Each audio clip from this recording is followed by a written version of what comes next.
y el poder, sea la gloria, sea la honra y el poder. No me he llegado.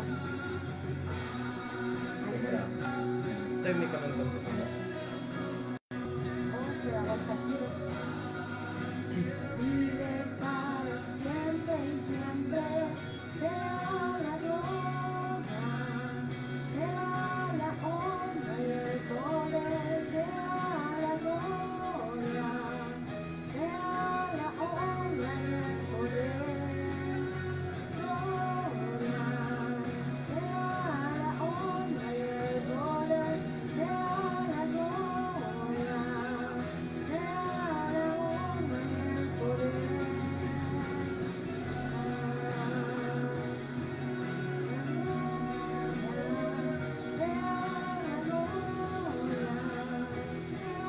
la honra y el poder.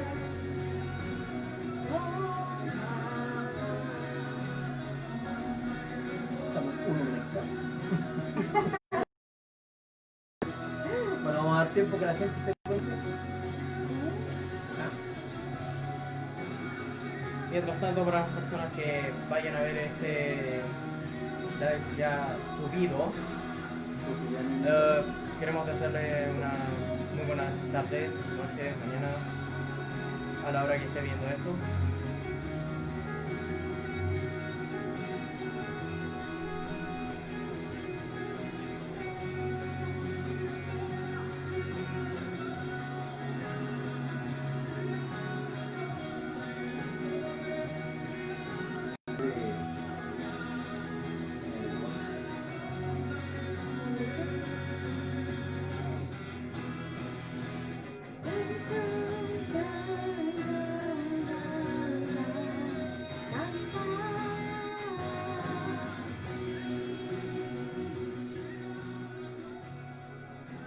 Hola, Dios les bendiga mucho, mucho, mucho, mucho. Dios les guarde. Qué bueno que ya nos estamos conectando.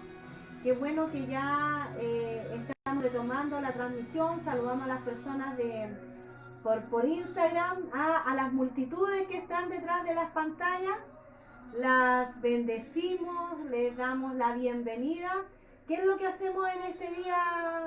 En este día que puede ser viernes o sábado, lo que hacemos es una lectura bíblica. Hemos estado leyendo el libro de los Hechos de los Apóstoles, un libro que nos ha bendecido en gran manera, un libro que nos ha hecho revivir todo ese avivamiento que la iglesia primitiva estaba viviendo en ese momento. Ha sido realmente una bendición el poder estar participando de esta lectura, y qué bueno que podamos estarnos alimentando, qué bueno que podamos estar buscando de Dios aún en estos tiempos peligrosos. Mi esposo saluda. Bienvenidos a todos los amantes de la escritura. Pongan ahí su comentario háganse presentes, muéstrense. La verdad es que es una bendición poder escudriñar el libro de los Hechos, porque una nos enseña a cómo se fue formando la iglesia y en qué consistía el mensaje que los apóstoles y los primeros cristianos de la iglesia primitiva hicieron, y que nosotros debemos más o menos estar siempre preparados para poder más o menos contar la historia, ¿ya? Debemos conocerla. Me gustaría, mientras se conectan, antes que empecemos el libro Los Hechos, dejar en claro algunas realidades, porque es necesario que nosotros las conozcamos en forma parcial, que es, por ejemplo, como el imperio romano estaba en su mayor auge, y se administraba todo de una manera diferente a como nosotros la conocemos, o quizás no tanto, ¿ya? Por ejemplo, una legión romana se componía primeramente de 4.200 hombres o 4.200 gente de infantería, ¿ya? pero llegó a alcanzar incluso 5.200 hasta 6.000 soldados.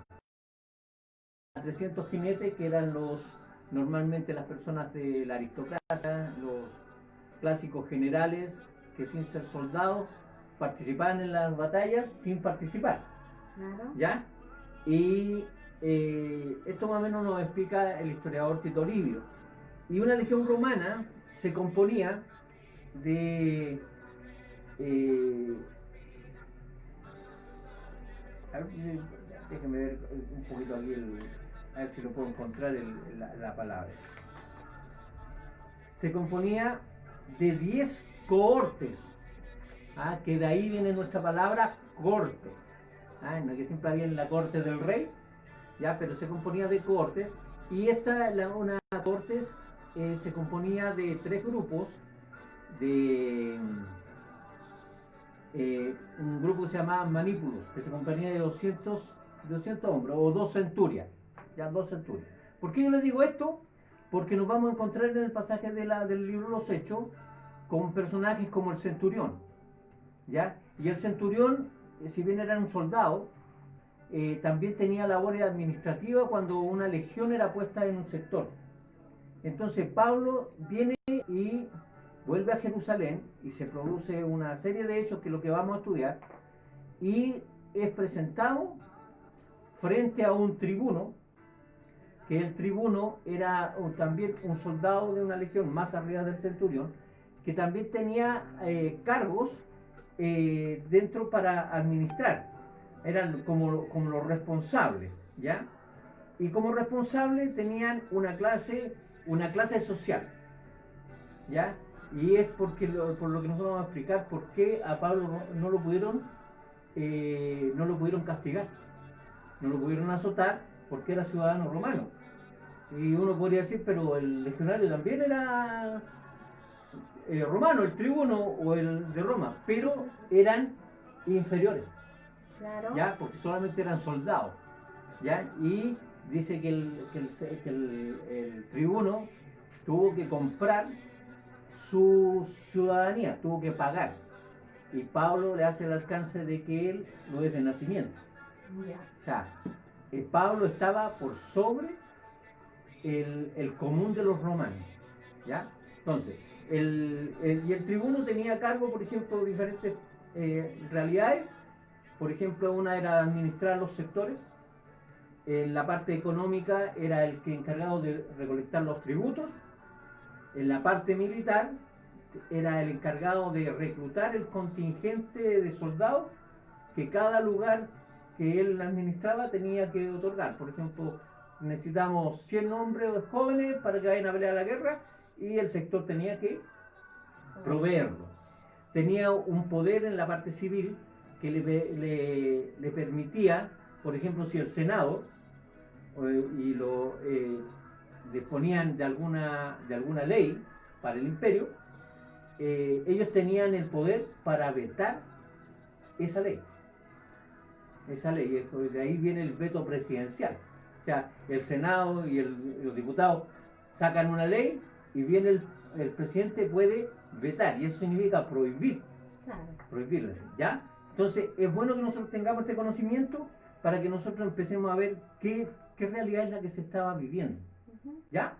Así que eso como preliminar, como introducción al tema, y para que los hermanos terminaran de conectarse.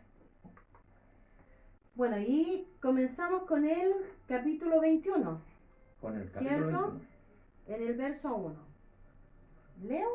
Sí. Leo. Dice: después de separarnos de ellos, zarpamos y fuimos con rumbo directo a Cos, y al día siguiente a Rodás, y de allí a Pátara. Y hallando un barco que pasaba a Fenicia, nos embarcamos y zarpamos. Un alcance. Fíjense en la manera en que está narrando en primera persona. Claro. ¿Quién está hablando? Lucas. Ya. ¿Ya? Dice, nos embarcamos y zarpamos. Ya, dale. Al avistar Chipre, dejándola a mano izquierda, navegamos a Siria y arribamos a Tiro, porque el barco había de descargar allí. Y hallados los discípulos, nos quedamos allí 7 días, y ellos decían a Pablo por el Espíritu que no subiese a Jerusalén. Cumplido aquellos días, salimos acompañándonos todos con sus mujeres e hijos hasta fuera de la ciudad, y puesto de rodilla en la playa, oramos. Mira, bíblico orar en la playa. Y abrazándonos los unos a los otros, subimos al barco, y ellos se volvieron a sus casas. Y nosotros completamos la navegación saliendo de Tiro y arribando a Tolemaida. Y habiendo saludado a los hermanos, nos quedamos con ellos un día. Al otro día, saliendo Pablo y los que con él estábamos, fuimos a Cesarea, y entrando en casa de Felipe, el evangelista, que era uno de los 7, posamos con él. Este tenía 4 hijas doncellas que profetizaban. Y permaneciendo nosotros allí algunos días, descendió de Judea un profeta llamado Agabo, quien, viniendo a vernos, tomó el cinto de Pablo y atándose los pies y las manos, dijo: esto dice el Espíritu Santo: así atarán los judíos en Jerusalén al varón de quien es este cinto, y le entregarán en manos de los gentiles. Al oír esto, le rogamos nosotros y los de aquel lugar que no subiese a Jerusalén. Entonces Pablo respondió: ¿qué hacéis llorando y quebrantándome el corazón? Porque yo estoy dispuesto no solo a ser atado, más aún a morir en Jerusalén en el nombre del Señor Jesús. Mira la determinación de él. Y como no le pudimos persuadir, desistimos, diciendo: hágase la voluntad del Señor. Después de esos días, hechos ya los preparativos, subimos a Jerusalén. Y vinieron también con nosotros de Cesarea algunos de los discípulos, trayendo consigo a un llamado Mnasón de Chipre, discípulo antiguo con quien nos hospedaría. Bueno, aquí nosotros vemos una realidad de Pablo, que llega a una casa que era la de Felipe, que era uno de los 7 diáconos elegidos anteriormente en el capítulo 7, si no me acuerdo, que no me equivoco. Será por los 7 discípulos. Pero cuando se hace la elección de los 7 diáconos, uno de ellos era Felipe, el que predicó al etíope, ¿ya? Y dice que él tenía 4 hijas, ¿ya? A mí me llama la atención cómo la Biblia habla de mucho de profetas. Claro. Siempre se habla de que los profetas eran del Antiguo Testamento. Pero la verdad es que la palabra profeta salió con Pablo, con Bernabé. Ella tenía 4 y más encima aparece uno que es Agabo, que también es profeta. Claro. Por tanto, el ministerio profético estaba muy encendido, o muy activo, o muy actual en esa época, en ese momento en que está Pablo. Y este profeta, que era Ágabo, viene y plantea un acto profético. Para la gente que pregunta, dice: ¿de dónde sacan esto de los actos proféticos? Claro. Él dice que tomó el cinto de Pablo y se amarró las manos, me imagino así. Dijo: esto es lo que van a hacer con el dueño. Claro. Con el dueño de este cinto. Y la iglesia comenzó a rechazar esa realidad. Yo creo que más que rechazar, ellos se pusieron incómodos, porque a las finales están viendo que el hombre de Dios, el que lo ha enseñado, el que va evangelizándose, o sea, va derecho a pasar un momento difícil, a una muerte segura. Entonces tratan de persuadirlo yo no veo la maldad, sino que por el contrario, el cariño de evitar lo mismo que tú, tratar de evitar que pasara algo que tenía tenía que que pasar. ocurrir. Mire, es que a eso es lo que yo voy. Nosotros a veces cuando nos enfrentamos a ciertas realidades, como que nosotros queremos que ojalá eso no se diera, ¿ya? Pero a veces uno sabe, muy en su interior, que tarde o temprano, por mucho que yo ore, por mucho que busque que otros oren por mí, yo sé que eso me voy a tener que enfrentar, tarde o temprano me voy a tener que enfrentar. Es como que uno lo percibe. Es que hay realidades, circunstancias difíciles que se tienen que vivir y lo mejor es lo que Pablito dice. Claro. O sea, si él está dispuesto por la causa del Señor, porque eso es importante, por la causa del Señor. A nosotros generalmente no nos gusta vivir los momentos difíciles, que pero nosotros mismos provocamos. Que claro, son consecuencias de nuestros propios hechos, de nuestras propias, decisiones. Claro, de nuestras propias decisiones. Pero aquí es por la causa de Cristo. Claro. Es por la causa de Cristo, entonces eso también que nos lleva a reflexionar a nosotros, aquí estamos dispuestos. Claro, ¿Hasta dónde estamos listos para servir a Cristo? Porque si a veces por un dolor de cabeza nos quedábamos en la casa antiguamente, porque ahora es natural quedarnos en casa, pero por esta pandemia, pero ahí es donde uno tiene que empezar a ver dónde está uno cimentado. Mire, a mí me recuerda mucho esto cuando Jesús empieza a hablarle a los discípulos que él tiene que ir a Jerusalén. Ahí Pablo tenía que ir a Jerusalén.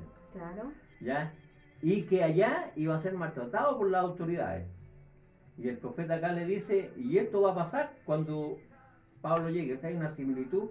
Y la reacción de los discípulos es la misma reacción que tuvieron los hermanos acá, no, que eso no te pase. Y trataron de disuadirlo, de que no lo hiciera. Entonces, a mí, yo sacaría esto del versículo 13 y lo subrayaría para nuestra vida, nuestro sentido práctico. ¿Qué hacéis llorando y quebrantándome el corazón? Claro. ¿Ya? ¿Qué hacéis llorando? O sea, hay realidades que como cristianos y como persona, que tenemos que enfrentar. Nosotros a veces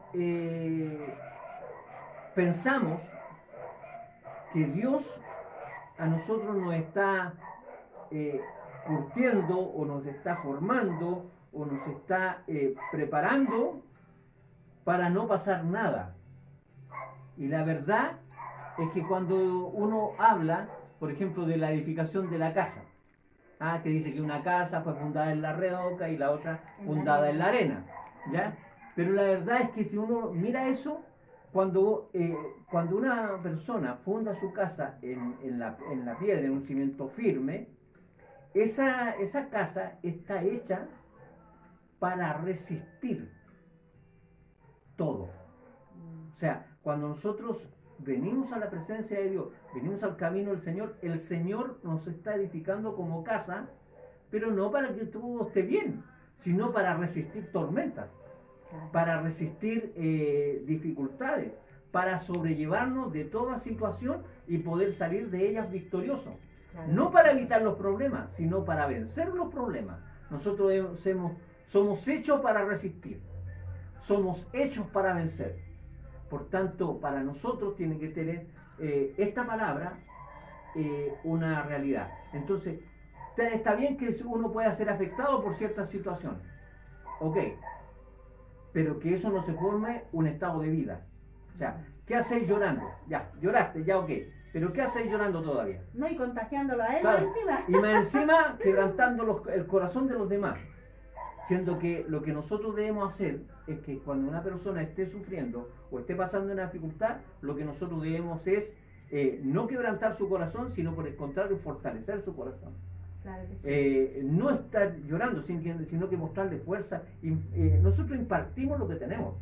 Si nosotros impartimos sobre una persona que está debilitada, usted debe impartir su fuerza, claro, no su lamentación, para que ella pueda ser restaurada. ¿Ya? Claro que sí. Entonces dice, como no lo pudimos persuadir, mire, ya esto es lo que a mí me llama la atención. ¿Cómo no le pudimos persuadir? Está hablando no lo pudieran hacer cambiar de opinión. Sí, pero ¿quién está hablando? Él mismo también. Lucas. Claro. Lucas, que era el compañero de viaje de Pablo, no es la gente que está escuchando, sino que él dice, no le pudimos persuadir, desistimos, diciendo, hágase la voluntad del Señor. O sea, ellos mismos tomaron la determinación de mejor que se haga la voluntad del Señor. Y eso es bien importante porque a veces nosotros mismos pedimos que se haga la voluntad de Dios, pero estamos luchando de continuo en contra de la voluntad de Dios. Claro. Porque la voluntad de Dios a veces no va con nuestro pensamiento, con lo que yo quiero. Claro que sí. Y cuando eso es así, nosotros luchamos y luchamos y luchamos y nos rendimos cuando ya vemos que no se puede hacer nada. Claro. Y una vez que entendemos que no se puede hacer nada y vivimos la situación y vemos que después de ese proceso, que puede ser amargo o puede, como sea que sea, cuando lo pasamos decimos, valió la pena porque esto bueno salió de ese mal momento. Hay un fruto, pero es entretenido que pidamos hacer la voluntad de Dios y cuando Dios nos dice, anda, cállate, o deja que otro te golpee, o deja que otro te injurie, o deja que otro te maltrate, o deja que otro te mate, y uno diga, pero ¿por qué tengo que pasar eso? Claro. Es contradictorio. Es contradictorio. Ya. Entonces después dice el arresto. Sí, el arresto de Pablo en el templo. El arresto de Pablo en el templo, versículo 17 del capítulo 21. Dice, cuando llegamos a Jerusalén, los hermanos nos recibieron con gozo.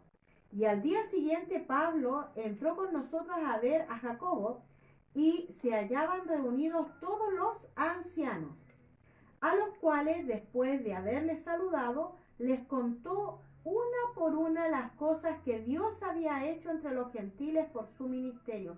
Mira qué entretenido, Germán, que la conversación de ellos no era las cosas negativas del viaje, no eran las lamentaciones que hubieran pasado, sino que eran las maravillas de Dios.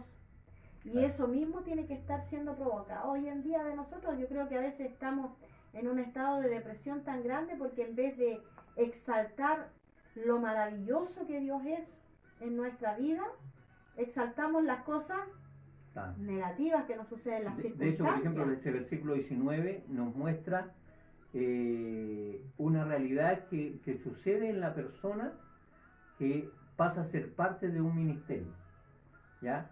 Cuando una persona es llanero solitario y según él no se congrega a ningún lado, no tiene un pastor, no se somete a ninguna persona terrenal porque Dios es su pastor y todo eso, ¿qué es lo que él está perdiendo? Es esto, el versículo 19.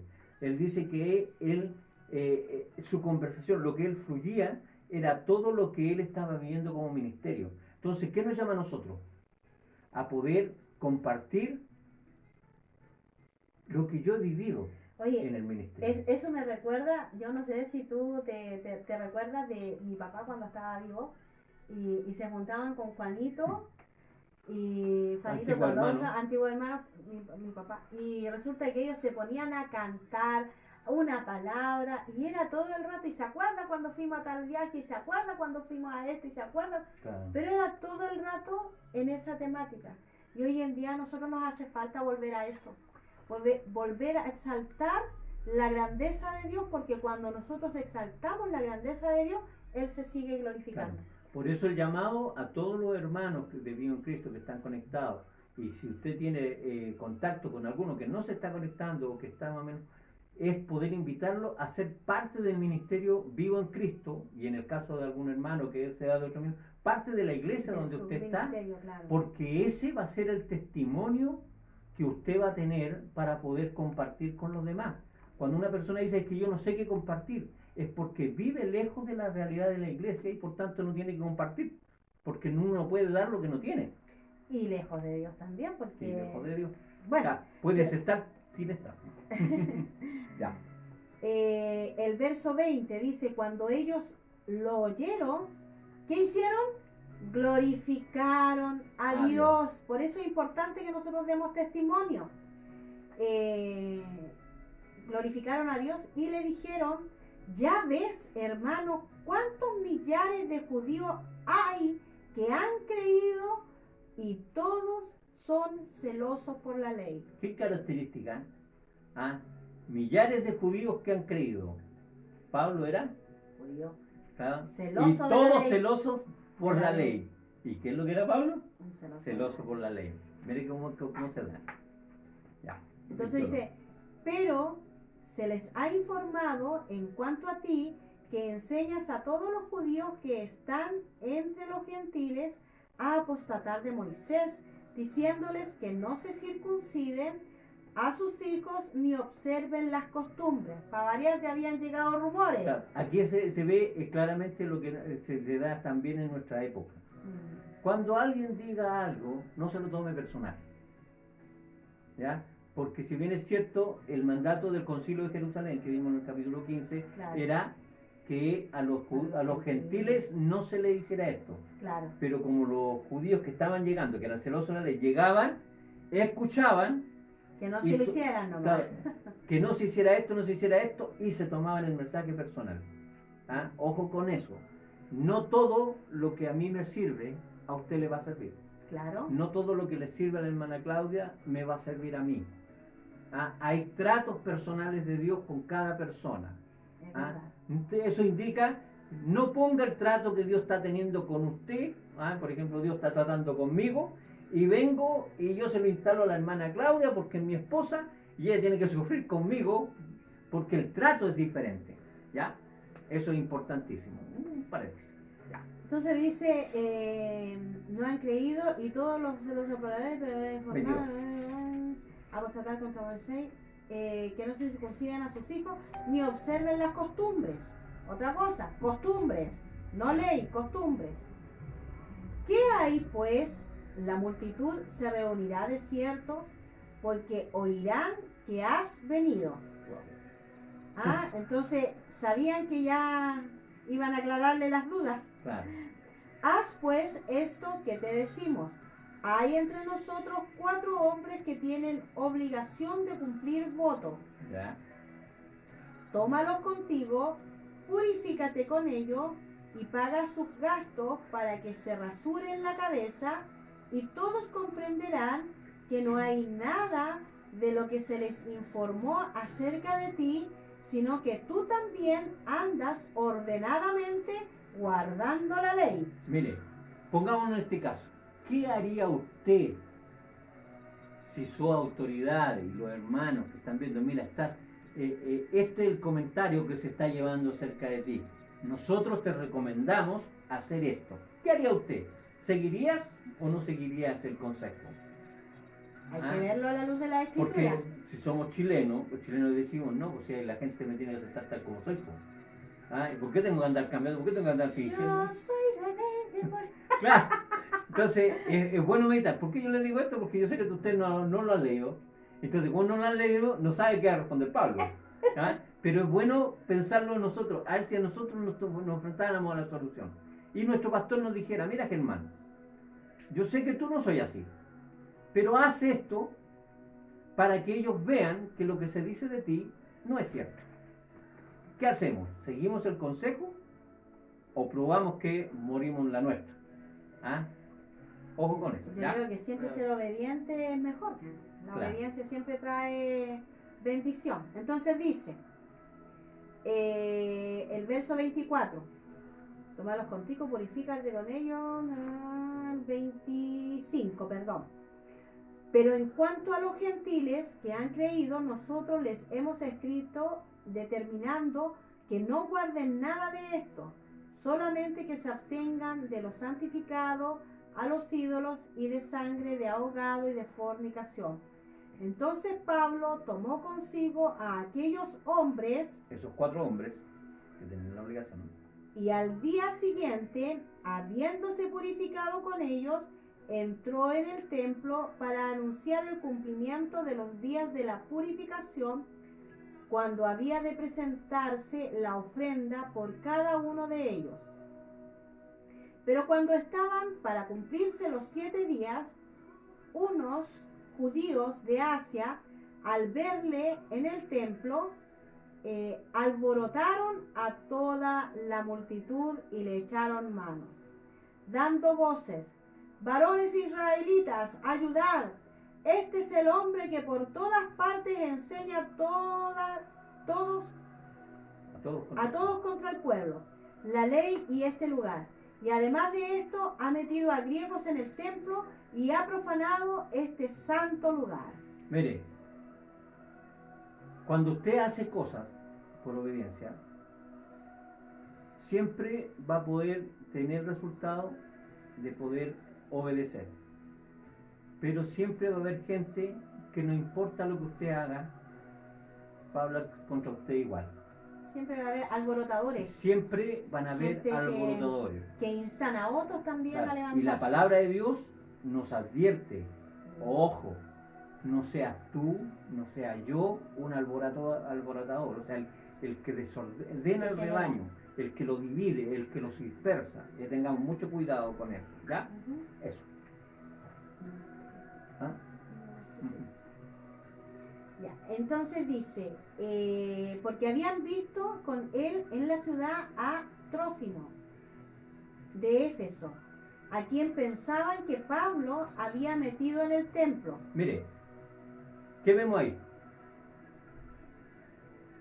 Juzgar por vista.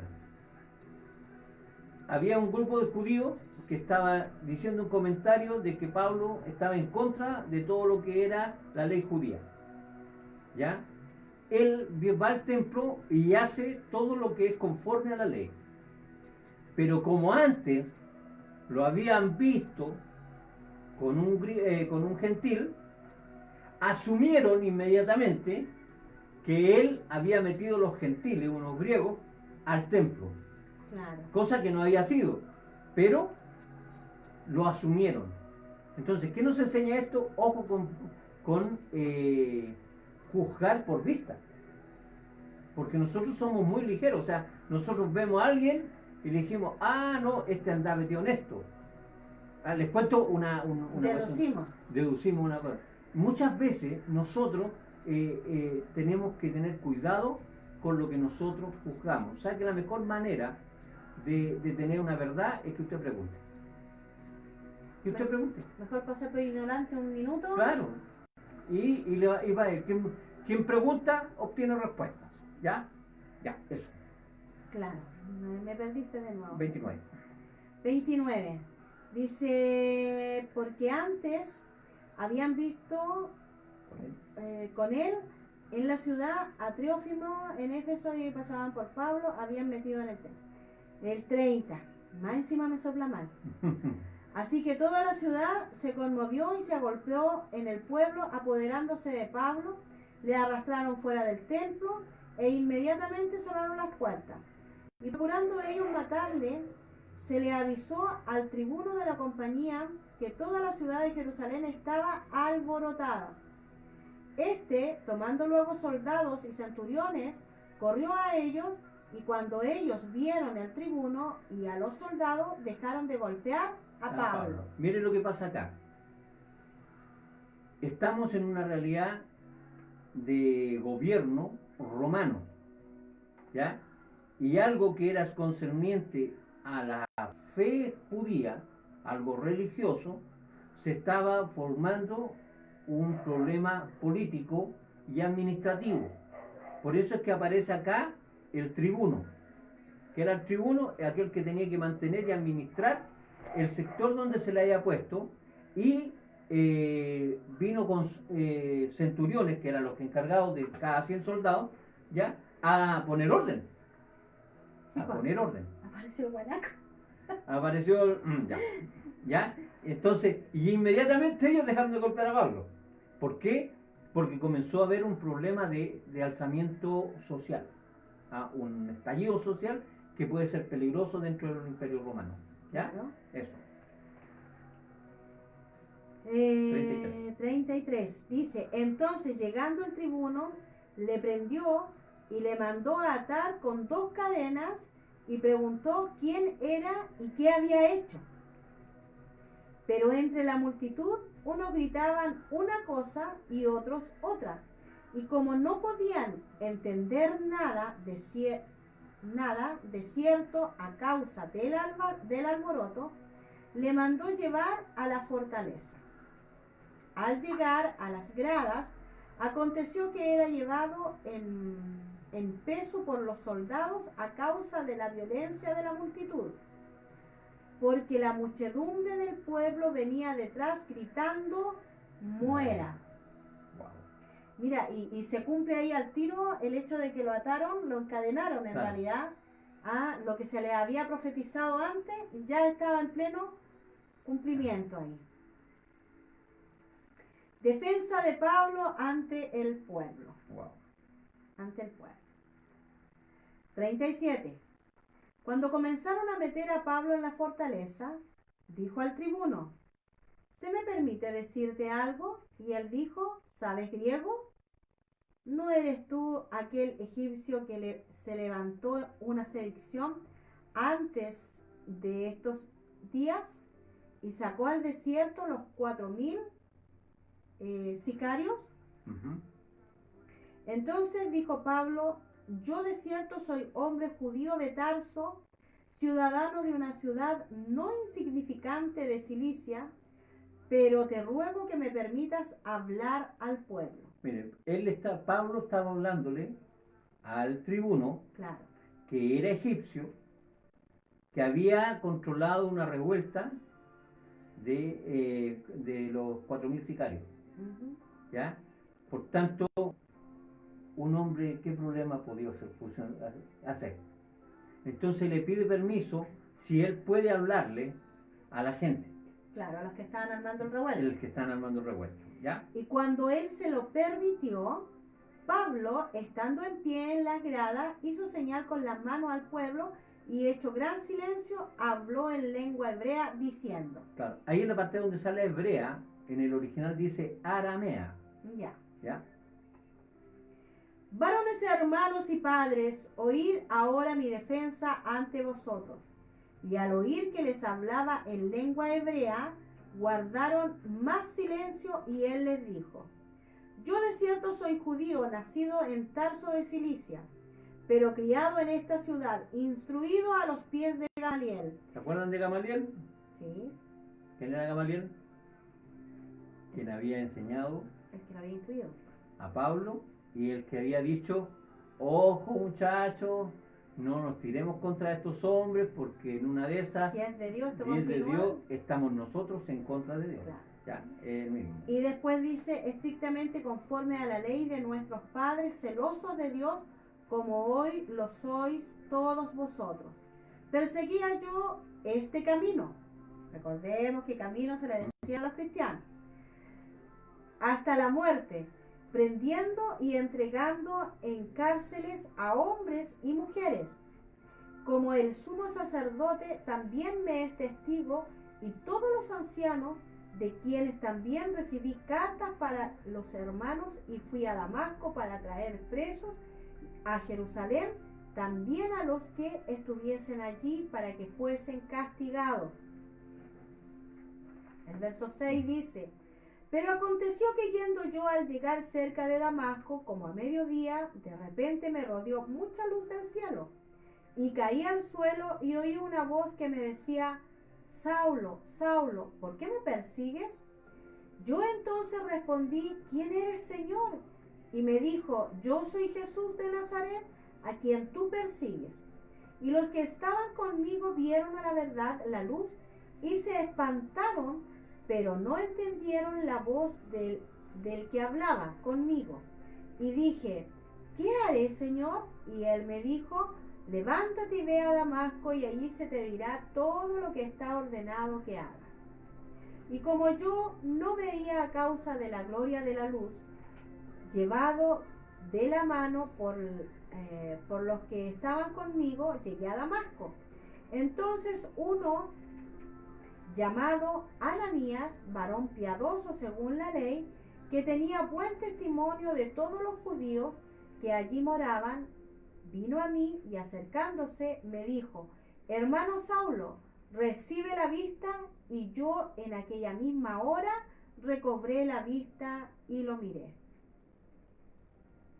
Y él dijo, el Dios de nuestros padres te ha escogido para que conozcan su voluntad y veas al justo y oigas la voz de su boca, porque serás testigo suyo y a todos los hombres de los que has visto y oído.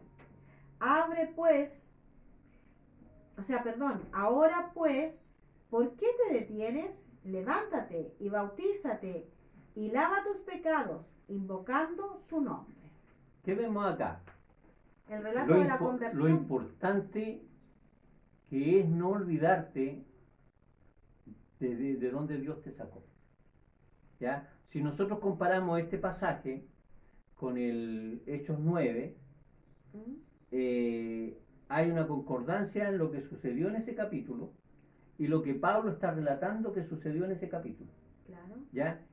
Hay alguna diferencia, pero tiene que ver con una percepción que como protagonista él vivió. ¿Ya? Como él vivió.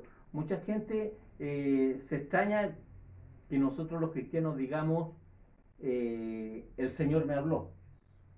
Es verdad. ¿Ya? O el Señor me mostró. Claro, y uno dice, pero ¿cómo Dios le va a mostrar? Sí, lo que pasa es que yo estoy dándolo de la percepción que es una vivencia personal.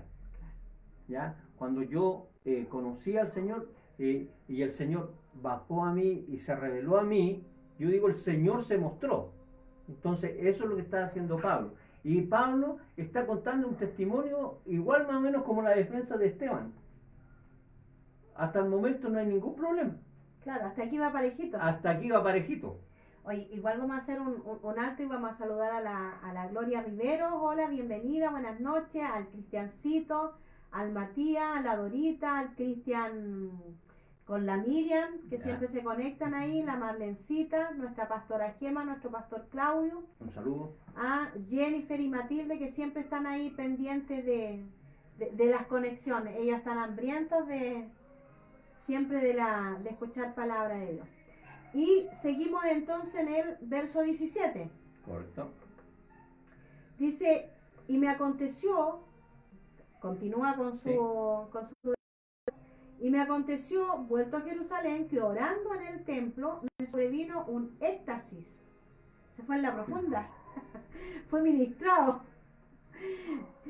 Y le vi que me decía, date prisa y sal prontamente de Jerusalén, porque no recibirán tu testimonio acerca de mí. ¿Dónde estaba? En Jerusalén. En Jerusalén. Le está diciendo a la gente de Jerusalén que Dios le dijo, sal de Jerusalén porque esto no te van a recibir. No te van a recibir.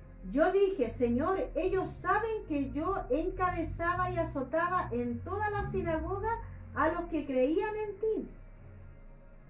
Y cuando se derramaba la sangre de Esteban, tu testigo, yo mismo también estaba presente y consentía en su muerte y guardaba las ropas de los que le mataban. Miren, ¿qué vemos ahí? Cuando Pablo se está ofreciendo como testimonio vivo, ¿ya? El testimonio dice, ellos saben que yo encarcelaba, que yo perseguía, que yo azotaba, que derramaba sangre, ¿ah? Y contra todos los que hablaban de Jesucristo. Por tanto, si yo estoy hablando de Jesucristo, porque algo pasó. Es porque algo realmente ocurrió que es sobrenatural. ¿Qué nos habla de esto? Cuando nosotros veamos cambios en las personas, que son radicales, que yo sé que la persona era de tal o cual manera, y yo veo cambios radicales, no rechacemos la obra de Dios en esa persona. Y yo diría, completaría más, porque de pronto nosotros esperamos que tanto de las personas que sean, claro, si decimos somos cristianos, entonces tenemos que ser pero intachables. Claro. Pero desgraciadamente somos personas, somos seres humanos que nos equivocamos de diferentes maneras. Entonces, a veces por un error o por un par de errores, se rechaza a la persona completamente y se niega el hecho de que Dios esté tratando con ella. Y la verdad es que uno en la experiencia va aprendiendo de que Dios es un Dios de procesos. Entonces, cada persona va cambiando en el tiempo. Claro que sí. En el tiempo. Entonces no rechacemos a las personas porque a lo mejor no hacen lo que yo quiero que hagan. Claro. Pero más bien oremos para que Dios sea Dios. Porque lo que yo no puedo lograr conversándole, aconsejándola, Dios lo puede hacer. Dios enciende pasiones. Dios enciende el corazón de las personas. Pero nosotros no nos dediquemos a ningunear Claro. a nuestras propias filas. Sobre todo, mire, el gran problema que tienen los judíos que están representándonos a nosotros, diga nosotros, porque nosotros siempre decimos, mira, sí, verdad, yo veo que hacen eso. No, nosotros, ¿ya? Que aunque vemos realidades tremendas en las personas, que Dios ha hecho una obra y se nota, yo aún me quedo con mi concepto que tengo de esa persona. Porque Él dijo, soy fariseo de fariseos, criado al Gamaliel, perseguidor, y que tuve un encuentro con Jesucristo y que me mandó a hacer esto, y que me dijo, sal de aquí porque ellos no te van a recibir. Todo ese hecho lo ven, y en el versículo 21 muestran de que lo único que tienen es su verdad, y esa no la aceptan. Y eso me hace acordarme a otra realidad de que a veces las personas mismas, incluso dentro de los mismos cristianos, no dejan cambiar a la gente, porque no le perdonan su pasado. Entonces siempre lo reconocen como, el ladrón o el bueno para robar, o no cambia. Entonces el declarar, no, este no cambia, ya está provocando de que no cambie.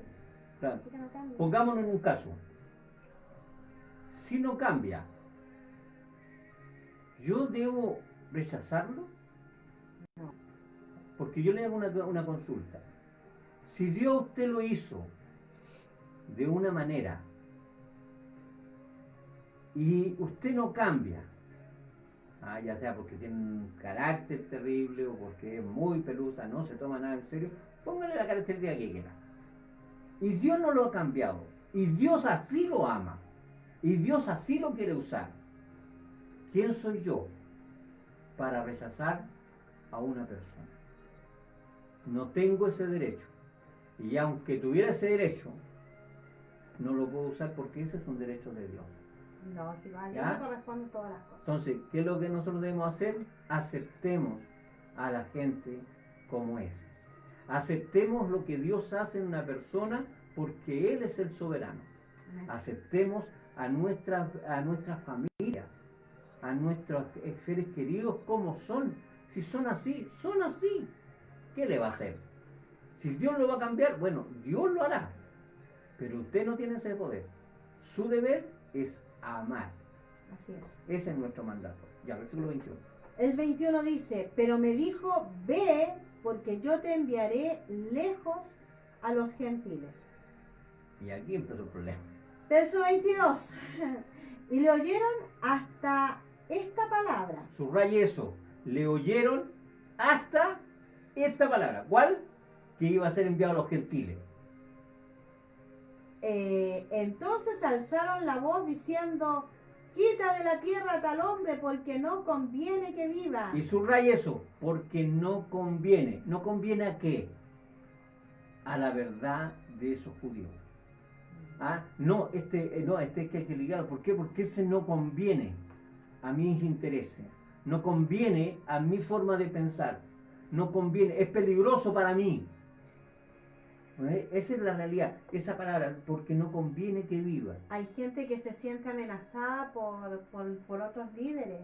Hay gente que se siente amenazada. Y ese es el espíritu de Saúl. Sí. Sí, Tremendo. Hay que orar siempre para que nuestra iglesia, nuestros corazones sean guardados de ese espíritu que anda viendo peligro en todos lados. Yo una vez conocí a una persona que él me decía que era un prevencionista de riesgo, algo así. Entonces él andaba viendo problemas y ¿cómo se dice? Accidentes en todos lados. Y era muy desconfiado y me hablaba de su desconfianza y yo le dije, me da pena. Porque me miró y me dijo, ¿y por qué me mira así? Dije, porque me da pena su estilo de vida. Porque vivir desconfiando de la gente Debe ser algo espantoso. Claro que sí. Algo espantoso. Pero bueno, entonces dice, 23. y como ellos gritaban y arrojaban sus ropas y lanzaban polvo al aire, o sea, tenían la grande. Ah. Y hoy nos quejamos por una bombita. Mandó el tribuno que le metiesen en la fortaleza y ordenó que fuese examinado con... examinado, dice vos, no Sí, estoy leyendo qué mal. rara la frase, mire. Ordenó que fuese examinado con azote. ¿Qué manera más elegante de decir que lo torturen? ¿Ah? Examinado con azote para saber por qué causa clamaban así contra él. Clamaban así contra él. Pero cuando le ataron con correas, Pablo dijo al centurión que estaba presente: ¿os es lícito azotar a un ciudadano romano sin haber sido condenado? Mire, ¿qué es lo que hace aquí? El estatus. Imagínense la escena. Traen a alguien que está con problemas con los judíos. No entiende qué está pasando y por qué le odian tanto, porque hasta el momento todo lo que dijo no veo cuál es el gran problema. ¿Ya? Y lo toman, se lo llevan, lo ordenan amigablemente que lo van a examinar, ya con azote, para poder saber qué es lo que pasa. Y cuando lo están atando para azotarlo, el estatus social sale. ¿Y a quién le pregunta primero? No al tribuno, sino al centurión. Y el centurión era un soldado que estaba a cargo de 100 hombres. Claro. ¿Ah? Entonces le hace una pequeña pregunta. ¿Os es lícito azotar a un ciudadano romano?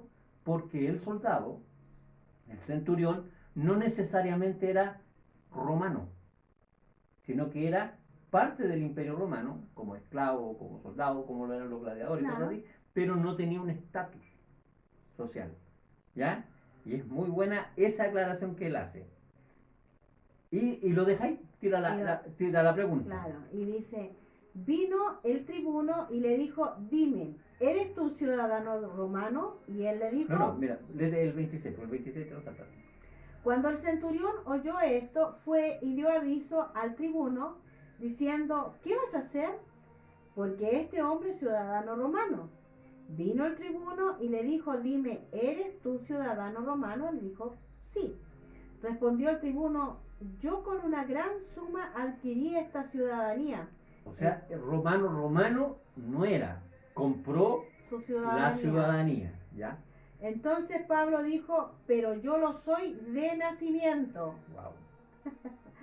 Así que luego se apartaron de él los que iban a dar tormento, ahí ocupan la palabra, Ahí sí. No era nada un examen normal de rutina. Claro, no es que tiene que ser un... Y aún el tribuno, al saber que era ciudadano romano, también tuvo temor por haberle atado. Y era porque era tan delicado, era tan delicado que un soldado tomara a un aristócrata o tomara a alguien que estuviera por sobre el escalafón social, ¿ah? Porque hay un escalafón, estaban por decir una cosa, los patricios, los claudios, habían familia, estaba el senado, estaban los diputados y estaban las legiones. Y dentro de las legiones había un tribuno y dentro de los tribunos había un centurión, o sea, el escalafón. Y él estaba por sobre. Y meterse con un ciudadano romano, Roma no lo perdonaba. O sea, quien tomaba a un soldado romano tenía riesgo a ser muerto por patú. ¿Ah? Que se metió donde no lo llamaron. Claro que sí. Ya, y finalmente dice Pablo ante el concilio. Al día siguiente, queriendo saber de cierto la causa por la cual lo acusaban los judíos, le soltó de las cadenas y mandó venir a los principales sacerdotes y a todo el concilio, sacando a Pablo, les presentó ante él. Este versículo 30 del capítulo 22 nos muestra así como una antesala a lo que vamos a ver la próxima semana. O sea, ponga ahí, continuará. ¿Ya? Porque la verdad es que el tribuno tuvo que tomar una decisión de cómo tratar el asunto. Si él lo tomaba y lo pasaba a un tribunal, un magistrado o un tribunal de mayor jerarquía que pudiera tratar el problema, corría el riesgo de que se enteraran que habían Aprendido. encadenado Claro. a un ciudadano romano. Y ahí le podían... Entonces, ¿qué vieron ellos? Que la solución era que el problema se solucionara En casa. con lo que está en el problema. Si el problema era dentro de la ciudad que ellos tenían, dentro de la jurisdicción que ellos tenían, el alboroto había que controlarlo ahí. Había que controlarlo ahí y con los involucrados. Entonces dice que él toma a Pablo, le suelta las cadenas, dice, y mandó a venir a los principales sacerdotes y a todo el concilio, ¿ya? A todo el concilio para poder juzgar a Pablo, ¿ya? Esa es la idea. De eso es lo que más o menos trata el versículo, o sea, el capítulo 21 y 22 del libro de Hechos. Yo creo que hemos sacado muchas lecciones, pero yo lo que veo, a diferencia de otros días, es que Dios nos está haciendo un llamado a tener cuidado con lo que juzgamos. Y que tengamos cuidado cómo juzgamos, con qué severidad o con qué liviandad a veces. ¿Sabe? Yo aprendí una frase esta semana que dice que hay cosas que Dios debe hacer donde el hombre es imposible que las haga. O sea, hay ciertas realidades que yo como ser humano no puedo hacer. Un ejemplo claro era imposible que yo me acercara a Dios. Era imposible. Pero Dios se acercó a mí. Él hizo algo que yo no podía hacer. Y producto de eso nació la relación que yo tengo con Dios.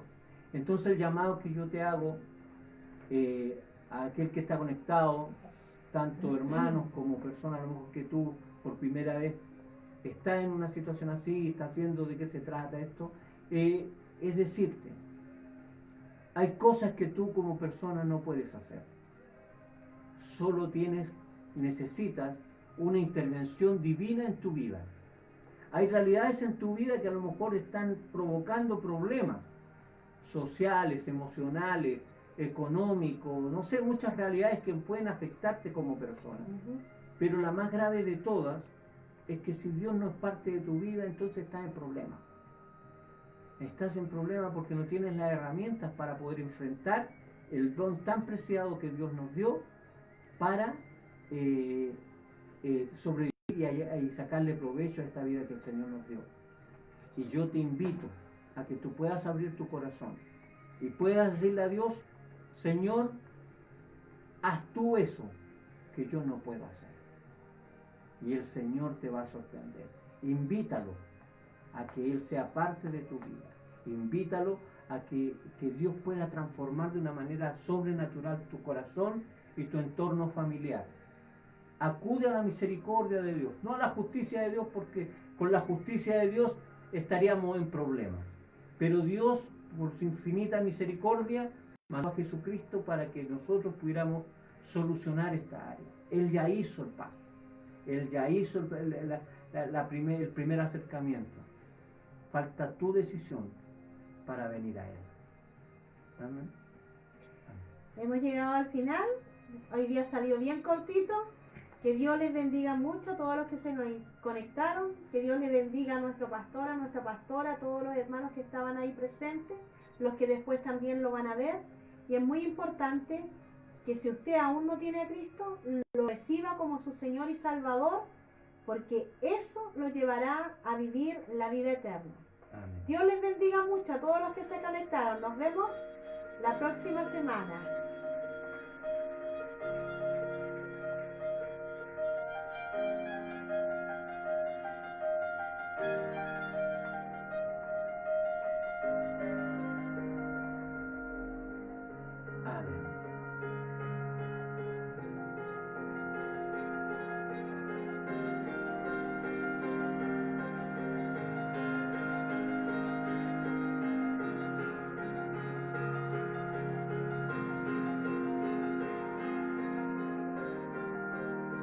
Ahí estamos todavía. Sí. Martincito todavía no cierra el Facebook.